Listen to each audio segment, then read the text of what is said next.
Hello, little man. Boy, I sure heard a bunch about you. See, I was a good friend of your daddy's. We were in that Hanoi pit of hell together. Hopefully, you won't have to experience this yourself. But when two men are in a situation like me and your dad were, for as long as we were, we take on certain responsibilities. If it had been me who could not have made it, it would be Major Coolidge talking to my son, Jim. But as it turned out, I'm talking to you, Butch. I got something for you. This watch I got here was first purchased by your great-granddaddy. It was bought during First World War in a little general store in Knoxville, Tennessee. It was purchased by Private Duff by Ernie Coolidge before he sailed off to Paris. This was your great-granddaddy's war watch, made by the first company to ever make wristwatches. Up until then, people only carried pocket watches. This was your great-granddaddy's war watch, and he wore this watch every day in that war.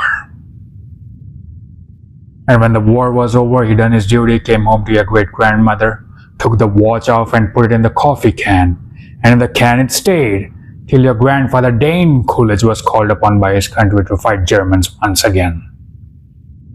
Your great-grandfather gave this watch to your granddad for good luck. But unfortunately, Dane's luck wasn't as good as his old man. Dane was a Marine and he was killed alongside other Marines in a Wake Island.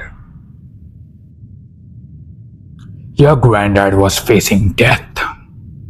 He knew it. None of those boys had any illusions of getting out alive. So 3 days before your Japanese took over the island, your grandfather met a gunman in Air Force transport named Unagi, a man he never met before in his life, and asked him to deliver this watch to his infant son. 3 days later, your granddad was shot and killed. But Unagi kept his word.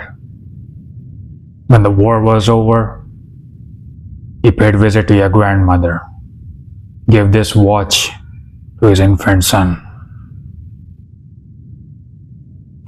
This watch.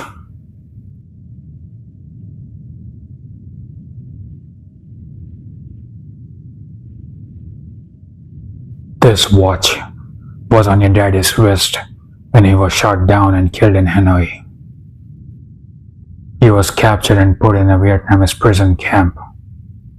Now he knew if the crooks ever saw it, it would be confiscated. The way your daddy looked at this watch was a birthright. He would be damned if any slowpats would put their greasy yellow hands on this child's birthright. So one place where he could hide, he knew, was his ass. So 5 long years he wore this watch up his ass. And when he died of dysentery, he gave me this watch. And then I hid this uncomfortable hunk of metal up my ass for 2 years. And now after 7 years, I was sent home back to my family. And now, little man, I give this watch to you.